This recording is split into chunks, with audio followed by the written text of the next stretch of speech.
मैं हूं मोइन शेख और आप देख रहे हैं मुमरा टाइम। दोस्तों, इस वक्त हम मौजूद हैं मुंबई के अंजुमन इस्लाम हाई स्कूल के कैंपस में और आज इसी स्कूल के अंदर एक सेमिनार का आयोजन किया गया था। जिस तरीके से पिछले काफ़ी सालों से जो इस्राएल की जो सेना है, वहाँ की जो सरकार है, जिस तरीके से फ़लस्तीन के मुसलमानों के ऊपर जुल्म व बर्बरियत कर रही है, उसी को लेकर आज यहाँ पे सेमिनार का आयोजन किया गया था, जिसमें कई मुंबई की कई और मुमरा से समाजी शख्सियतें शामिल थी और कई पत्रकार भी इस सेमिनार में मौजूद थे। तो आइए हम इस सेमिनार के अंदर क्या बातें हुई, इस सेमिनार का क्या मकसद था, तो यही हम जानने की कोशिश करेंगे इस सेमिनार में आए हुए लोगों से। तो सबसे पहले हम बात करेंगे सलीम अलवारे साहब से, जो खुद यहाँ पे मौजूद है। सलीम भाई, मैं आपसे जानना चाहता हूँ कि आज ये जो आप लोगों ने जिस प्रोग्राम का आयोजन किया था, जिस सेमिनार को रखा था, उसका क्या मकसद था और क्या उद्देश्य था इस सेमिनार का?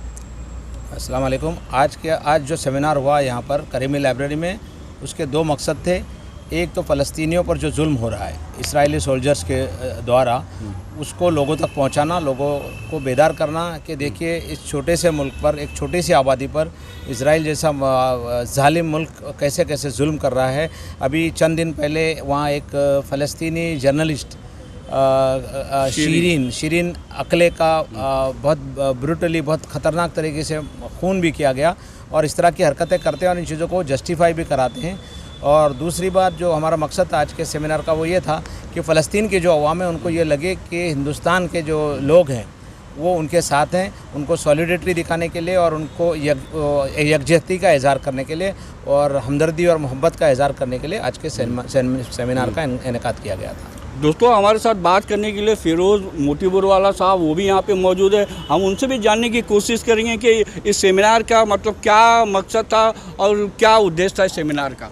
जी, आज का seminar was organised by the India Palestine solidarity forum, जो पिछले 20 सालों से फ़िलिस्तीन को लेकर भारत में अगुवाई कर रहा है और हमारे माध्यम से गाज़ा से लेकर जेरूसलम को लेकर हम लोगों ने इंटरनेशनल मार्चेस भी निकाले। पिछले 2-3 सालों से लॉकडाउन के कारण चीज़ें रुकी थी, मगर अभी और इनफैक्ट 216 के बाद मस्जिद अल अक्सा पे जिस रकम के हमले हो रहे हैं और उसके पैरल्स जो भारत में हैं कि एक जगह पे मस्जिदों पे हमले हो रहे हैं, दूसरी जगह पे बुलडोजर चल रहे कलेक्टिव पनिशमेंट के नाम पे। ये दोनों राइट विंग हिंदुत्ववादी फाशीवाद और वहाँ जूइश फाशीवाद का एक समन्वय दिखता है। इसलिए ये सेमिनार के पीछे एक मकसद था कि एक तो 105 साल हो रहे भारत को फ़िलिस्तीन के आज़ादी के आंदोलन के साथ समर्थन देने के लिए। 1917 से लगातार वो एक परंपरा रही है। दूसरी जगह पे 30 साल की एक परंपरा है जहाँ इजराइल को रिकग्नाइज भारतीय सरकार ने किया था, तो वो 30 साल। मगर हम लोग वो 105 साल की परंपरा के साथ है जो हमारे आज़ादी आंदोलन में जो इसकी जड़ है। आज नेहरू जी की डेथ एनिवर्सरी भी है। नेहरू जी की एक बहुत बड़ी आज़ादी के आंदोलन के दौरान भी और उसके बाद भी एक बहुत बड़ा योगदान था। वो मात्र एक प्राइम मिनिस्टर थे जो उस दौरान भी गाज़ा गए थे। तो वो सब चीज़ों को याद करते हुए और यहाँ से ये फ़िलिस्तीन के आज़ादी का आंदोलन आगे बढ़ेगा। वामपंथी दलों के साथ, समाजवादी आंदोलन के साथ, जो भी सेकुलर मूवमेंट्स है, धार्मिक मूवमेंट्स है, वो सबके साथ हमारी बातचीत चल रही है कि इस साल जिस प्रकार से मोदी सरकार वो 30 साल को कमेमोरेट करेगा, हम वो 105 साल की परंपरा को कमेमोरेट करेंगे। इस देश में काफ़ी बड़े पैमाने पे नेशनल कन्वेंशन होने वाले हैं, अंतर्राष्ट्रीय कन्वेंशन भी होने वाले, और ये साल में फिर से फ़िलिस्तीन का आंदोलन जगेगा। रेड्डी साहब, आप क्या कहना चाहेंगे? जिस तरीके से फ़लस्तीन के अंदर वहाँ की जो सरकार है, वहाँ की जो सेना है, जिस तरीके से फ़लस्तीनियों के ऊपर जो जुल्म और बर्बरियत कर रही है, तो उसको लेके आप क्या कहना चाहेंगे? नहीं, हमने ये सेमिनार का मकसद यही था कि दो चीज़ें थी कि शीरीन जो रिपोर्टर थी, उनका जो कत्ल किया गया, उनका मर्डर है, तो उसके पीछे जो ताकतें हैं, इसराइल आर्मी है, उनको सज़ा देना चाहिए इंटरनेशनल तौर पर, ये हमारा कहना है। और सॉलिडारिटी के लिए हम यहाँ खड़े हैं, ये पहली बात। दूसरी, फ़लस्तीन का मुक्ति संघर्ष जो है वो बहुत साल चल रहा है। हमारे आज़ादी के आंदोलन के पहले से ही हमारा देश वो फ़लस्तीन मुक्ति संघर्ष के साथ जुड़ा हुआ है। मगर आज क्या हो रहा है कि गाज़ा में और वहाँ वेस्ट बैंक में भी, मगर गाज़ा में वहाँ इसराइल लोगों का सेटलमेंट हो रहा है और वहाँ जो रहते हैं लोग, उनको अपने घरों से भगाया जा रहा है, उनके ऊपर बुलडोज़र चला रहे हैं, उनके ऊपर हमले हो रहे करके। ये जो आम तौर से चल रहा है वो इंटरनेशनल जो कानून है उसको ठुकरा के चल रहा है। तो हमारा ये काम है, हमारे ये नागरिकों का और देश का भी काम है कि उनके साथ जुड़े रह के ये जो अत्याचार है वो रुकना चाहिए पहले। दूसरे फिलिस्तीन को लोगों को रिकग्निशन मिल के उनका जो ये जो है आंदोलन उनकी समर्थता के लिए हम लोगों ने आगे जाना चाहिए। सर आपसे जानना चाहेंगे कि अगर हम बात फ़लस्तीन की करें और हमारे देश भारत की करें तो क्या समानताएं नज़र आती है दोनों देशों के अंदर आपको? देखिए, ज़ियोनिज़्म जो है वो फैशिज़्म की एक शक्ल है और हिंदुस्तान में भी उसी फैशिज़्म की एक शक्ल है। तो फैशिज़्म दुनिया में कहीं भी रहे और कभी भी रहे तो उसकी कार्यप्रणाली एक जैसी होती है। मतलब उसको क्या करना पड़ता है कि एक किसी कम्युनिटी को इमेजिनरी उसको डेमोनाइज करके पेश करना पड़ता है और बाकी लोगों को, वो माइनॉरिटी होती है, उसको डेमोनाइज करके बाकी लोगों को डराना पड़ता है कि देखो भाई ये आ जाएंगे तो बहुत बड़ी तबाही आ जाएगी, इसलिए तुम हमारी शरण में आ जाओ और हम तुमको प्रोटेक्शन देंगे। इस तरह से जो है वो फैशिज़्म मेजॉरिटी को अपने साथ करता है। तो अब आप देखें कि इसमें थोड़ा सा डिफरेंस ये है कि इसराइल में उन लोगों ने एक मुल्क को अपने कब्ज़े में ले लिया, जिसको आप बोलते हैं ऑक्यूपेशन। ये गलत है। दुनिया, आप किसी को भी बोलोगे भाई कोई आदमी दूसरे के घर में जाके कब्जा कर ले अच्छा है, आप बोलेंगे नहीं अच्छा है। अब आपने गलत तो कर दिया, लेकिन दुनिया में आपको ये दिखाना है कि आपने गलत नहीं किया, तो आप क्या बोलते हैं वही गलत है। यानी जो अपनी आज़ादी के लिए लड़ रहा है वो गलत है, उसको डेमोनाइज करते हैं और अपने आप को ग्लोरीफाई करते हैं। ये है इसराइल की कहानी। इंडिया में क्या है कि ये जो सरकार आई तो थी सबका साथ सबका विकास और अच्छे दिन के लिए, लेकिन इनको समझ में आ गया 2-3 साल के बाद कि हम ना तो अच्छे दिन ला सकते हैं ना सबका साथ सबका विकास कर सकते हैं। तो ये जो अपना फेलियर है इसकी तरफ से ध्यान हटाने के लिए जो फैसिस्ट तरीक़ाकार है कि आप एक कौम को पकड़ो, उसको डेमोनाइज करो, उससे लोगों को डराओ, यानी बाकी लोग मेजॉरिटी को डराओ और लोगों को नफ़रत फैलाओ और लोगों को ये बोलो कि भाई देखो हम तुम महंगाई कर दिए तो भी कोई प्रॉब्लम नहीं, बेरोज़गारी कर दिए तो कोई प्रॉब्लम नहीं, लेकिन ये जो ख़तरनाक चीज़ है इससे हमने आपको बचा लिया। तो ये जो है वो हमारे यहाँ चल रहा है। तो इस तरह से किसी को डेमोनाइज करना और अपनी जो वीकनेस है, अपने फेलियर है, उसके ज़रिए से उसको कवर करना, ये दोनों जगह सिर्फ कॉमन है। दोस्तों नसीम सिद्दीकी साहब भी यहाँ पे मौजूद है, हम उनसे भी जानने की कोशिश करेंगे, उनकी भी प्रतिक्रिया इस मामले में जानने की कोशिश करेंगे। नसीम भाई क्या कहना चाहोगे, जिस तरीके से मतलब फ़लस्तीन के अंदर मतलब जो इस्राएली सेना है जिस तरीके से बर्बरियत कर रही है, जुल्म अत्याचार कर रही है वहाँ के नागरिकों पे, तो उसके बारे में आपका क्या कहना है? देखिए, ये जालिम और मजलूम के दरमियान की लड़ाई है, ह्यूमन राइट की लड़ाई है और हम इतना ही कहना चाहेंगे मुख्तसर में कि वी आर विद फिलिस्तीन। अच्छा, अब में हम बात करेंगे नूरुद्दीन नायक से, जो मुमरा के चर्चित समाज सेवक भी है, वो भी यहाँ पे मौजूद है। वो हमेशा ऐसे सामाजिक कामों में बढ़ चढ़ के हिस्सा लेते हैं। तो नूरुद्दीन भाई, मेरा आपसे सवाल है कि मतलब जिस तरीके से मतलब हमने देखा इस सेमिनार के अंदर बहुत सारी महिलाएं थी, वो अपने हाथों में एक पोस्टर लिए हुई थी, जो एक जर्नलिस्ट थी शिरीन करके, जिसका वहाँ की सेना ने बड़ी बर्बरतापूर्वक तरीके से उसकी हत्या कर दी थी। तो ये महिलाएँ जो है उसका विरोध कर रही थी, उसके बारे में कुछ रोशनी डालेंगे आप? देखिए, हमने आज उसी के लिए आज हमने जो ये इवेंट किया उसी के लिए किया था। शिरीन जो एक जर्नलिस्ट थी, she was Catholic, she was a journalist, उसको जो हत्या कर दी गई, उसको शहीद कर दिया गया, उसके लिए हमने कंडेम किया करके, और वो सॉलिडेरिटी बताने के लिए कि हम उनके साथ में है करके। इसी तरह लोगों के साथ में जुल्म होगा और सारे लोग मिल के खड़े होंगे तो जुल्म ख़त्म हो जाएगा। और ये तो आप जानते हैं कि जुल्म करने वाले से ज़्यादा गुनहगार जुल्म सहने वाला है। अब मैं आपको बता दूं कि मैं जो हमारे ग्रुप जो है, समझे, सब जो हमारा तमाम ग्रुप जो आपने आप देखा होगा, बात किया, मैं सबको शुक्रिया अदा करता हूँ कि भाई कहीं भी इसके ऊपर बातचीत नहीं हो रही पूरे भारत के अंदर। ना कोई मुसलमान जो एजेंसीज है, जो मुसलमान जो जितनी तंजीमें हैं, इसके ऊपर किसी ने बात नहीं किया, लेकिन हम लोगों ने इसके ऊपर कम से कम आवाज़ को उठाया ताकि लोगों को मालूम होना चाहिए कि क्या हो रहा है दुनिया में करके। तो ये आवाज़ हमने उठाए और हम आज जो है शिरीन के साथ में हम खड़े, उसके दुख में, उनके घर वालों के दुख में हम उसके साथ में। नूरू भाई, जैसे कि सलीम भाई ने बताया कि मतलब जिस तरीके से मतलब भारत की अगर हम बात करें तो जो महंगाई एक बड़ा मुद्दा है, बेरोज़गारी एक बड़ा मुद्दा है, और ऐसे तमाम मुद्दे, किसानों का मुद्दा है, उन मुद्दों से ध्यान हटाने के लिए मतलब मंदिर मस्जिद का मतलब ये खेल खेल रही है भाजपा और संघ परिवार। तो कैसे देखते हैं इन सारे मामलों के, आखिर हमारा जो देश है वो किस दिशा की तरफ बढ़ रहा है? देखिए मंदिर मस्जिद ही चल रहा है, हिंदू मुस्लिम ही चल रहा है, महंगाई जो है चरम सीमा पे उसको किसी को नहीं पड़ी। अब वो सुबह उठते ये 2 मस्जिद हमारी, अरे ले लो भाई जितनी मस्जिद है ले लो, जितनी मंदिर बनाना चाहते बना लो। और मंदिर बना के क्या करोगे भाई आप? पूजा के लिए कोई रहेगा नहीं तो क्या करोगे करके। ये सोचना चाहिए, ये अननेसेसरी क्रिएटेड है, ये सब पॉलिटिक्स है साहब, ये सारी चीज़ें पॉलिटिक्स से, क्योंकि महंगाई से आपका जहन हटाना है, महंगाई की तरफ जो आपका दिमाग लगा हुआ है वो हटाना है करके। महंगाई क्या हो रही है आदमी सोचने को तैयार नहीं है, बर्बाद हो रहा है, समझे, घर बर्बाद हो रहे हैं, लोगों ने जाने दी, सुसाइड की। अब लोगों को जब नहीं पड़ी है, हुकूमत को नहीं पड़ी है साहब, हुकूमत तो समझ रहे हमने सबको बना दिया है और ये सब बन गए तो होने दो, जो होएगा हमारा, जो सबका होगा वो हमारा भी होगा करके।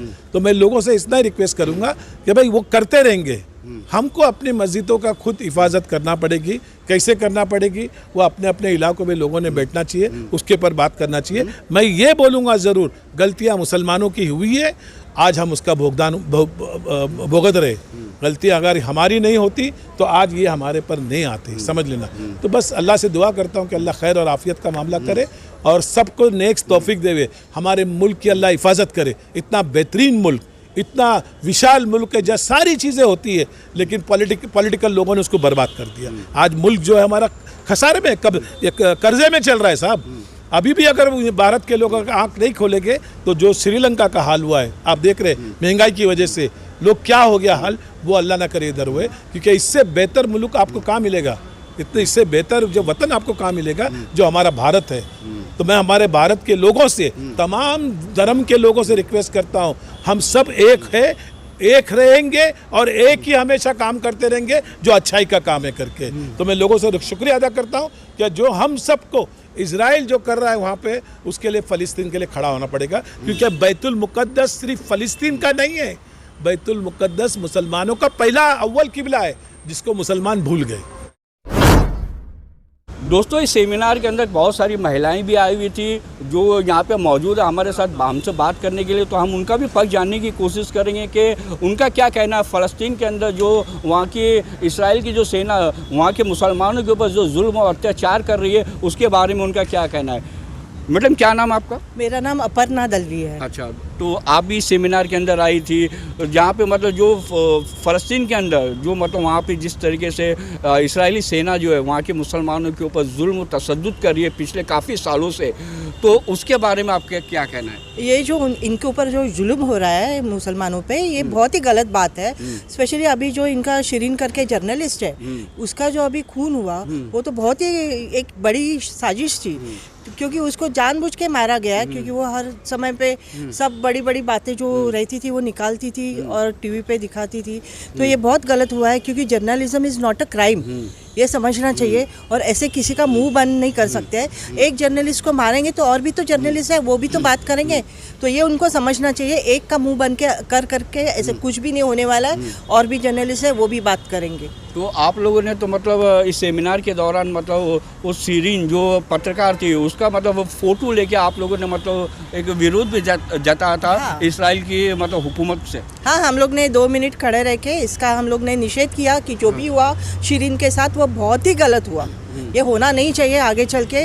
और अपने पैलेस्टाइन में ही नहीं, ये अपने इंडिया में भी हुआ है, गौरी लंकेश के साथ भी ये हुआ है, ये बहुत गलत हो रहा है। इसके आगे ये सब रुकना चाहिए, यही हमारा कहना है। आप क्या कहना चाहेंगी? अस्सलाम वालेकुम, मेरा नाम गज़ाला आज़ाद है और मैं 30 साल से ये फ़लस्तीनी सॉलिडरिटी फोरम से जुड़ी हुई हूँ। हमने इसराइल के सिफारत खाने पे भी धरना दिया है, मोर्चे निकाले हैं, और जब भी फ़लस्तीन पे कोई भी चीज़ होती है या इंसानियत के ख़िलाफ़ दुनिया में कहीं भी बर्बियत की जाती है, यानी निहत्तों पे गोलियां चलाई जाती है, तो हम अपनी आवाज़ उठाते हैं, मीडिया उसको सपोर्ट करता है और हमारी NGO। और आज इतने सालों से हम देख रहे हैं कि रमज़ान में यौम कुद्स के दिन वो मेरा क़िबला अव्वल है, हर मुसलमान के लिए उतना ही इम्पॉर्टेंट है, मगर हम आज भी देखते हैं कि लोगों के दिलों में दर्द उतना नहीं है।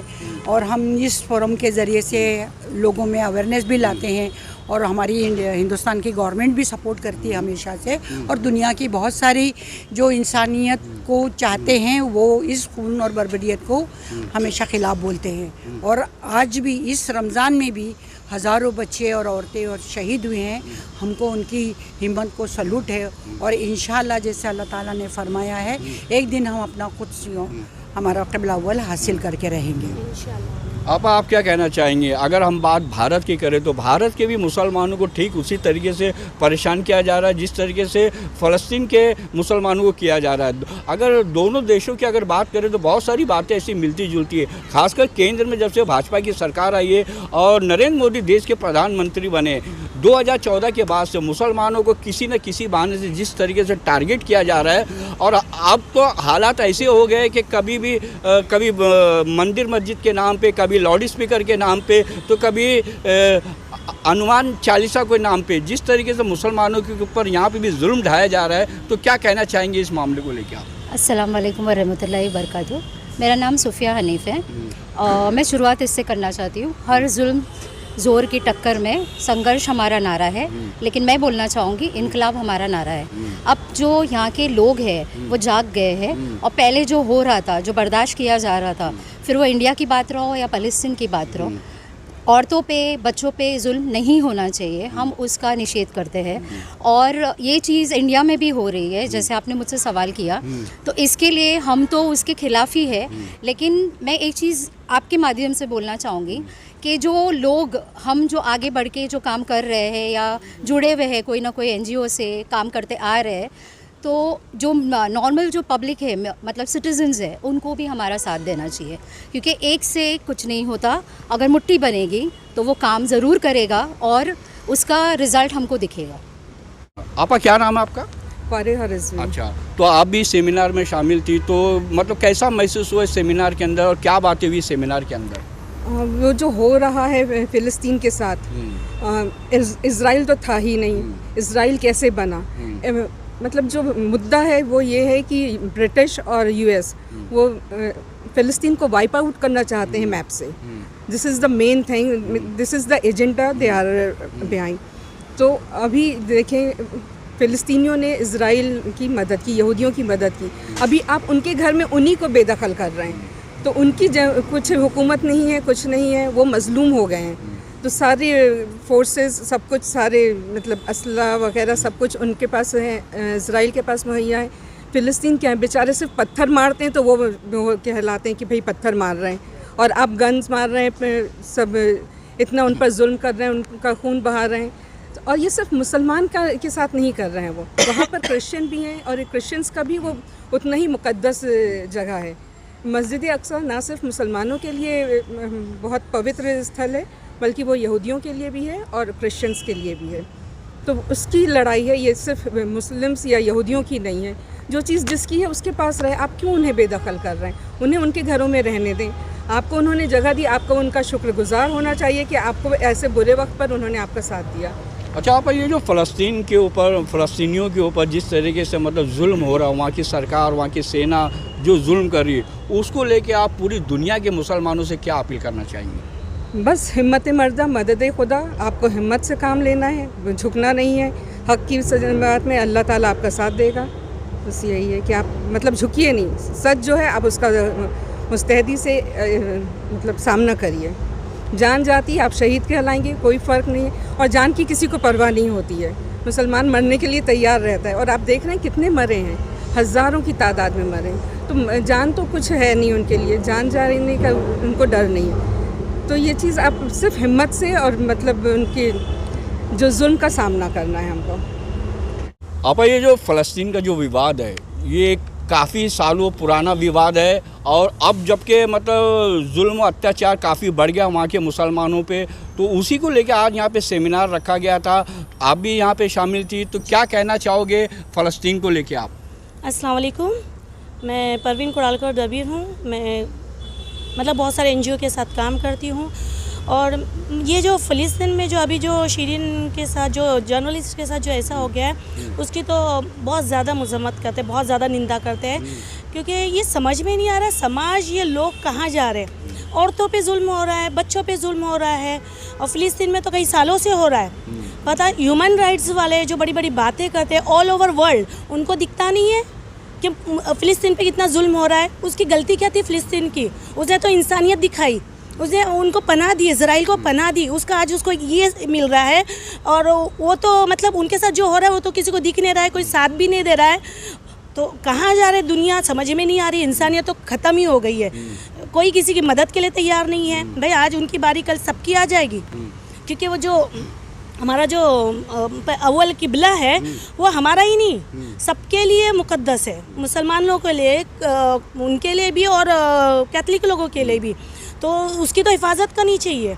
ये तो उल्टा हो रहा है, वो तो सबके लिए खुला होना चाहिए, सबकी चीज़ें सब यूज़ करो। तो आप क्या अपील करना चाहेंगे दुनिया भर के मुसलमानों से? मैं दुनिया के मुसलमान को ही नहीं, हर इंसानों से अपील करना चाहती हूँ कि जो हो रहा है गलत हो रहा है, प्लीज़ उठ जाओ, जाग जाओ। और ये सब जो हो रहा है, क्योंकि ये बिल्कुल गलत है, बिल्कुल गलत है, बर्दाश्त के काबिल हो रहा है। कैसे लोग सोते हैं, कैसे आराम से रहते हैं, कुछ समझ में नहीं आ रहा। इतना हो रहा है, इतना हो रहा है, जो ढका चुप। अब तो जो बेचारा जो बता रहे हैं, जो लेडी शिरीन, उसके साथ इतना बुरा हो गया। अब तो जागो, मतलब जो हक बताएगा, सच्चाई के लिए खड़े रहेगा, उसका तुम ज़बान बंद कर दोगे, एक ज़बान बंद करोगे, लेकिन कहीं ना कहीं से तो होएगा ही। ऐसा नहीं है कि सब आवाज़ उठेगी, कोई ऐसे तो नहीं है कि बस आपने एक ही ज़बान बंद कर दी है। ज़बानें और भी हैं, इंशाल्लाह और उठेगी और मुकाबला करेंगे। तो दोस्तों, जैसे कि मैं आपको बता दूं कि आज मुंबई के अंदर अंजुमन इस्लाम हाई स्कूल के अंदर जो सेमिनार हुआ था, उस सेमिनार का मकसद ये था कि फ़लस्तीन के अंदर जो इसराइल की जो सेना है जिस तरीके से जुल्म और बर्बरियत कर रही है, उसके ख़िलाफ़ यहाँ पे आवाज़ बुलंद करना था। और ये कहीं ना कहीं संदेश देना था कि हम जो है मतलब फ़लस्तीन की मज़लूम आवाम के साथ में हैं। और यहाँ लोगों का ये भी कहना था कि वो अपेक्षा रखते हैं भारत सरकार से कि वो भी जो उनका पहला वाला स्टैंड था, जिस तरीके से पहले के जो प्राइम मिनिस्टर हुआ करते थे, वो फ़लस्तीन की खुल के हिमायत करते थे, उनके साथ में खड़े रहते थे। तो आज भी यहाँ लोगों ने यही कहा कि जो मौजूदा सरकार है भारत की, उनको भी ऐसे नाजुक मौके के अंदर फ़लस्तीन के साथ में खड़ा रहना चाहिए, ऐसी उन्होंने सरकार से भी मांग की है। कैमरामैन रिजवान शेख के साथ मैं मोइन शेख, मुमरा टाइम्स के लिए।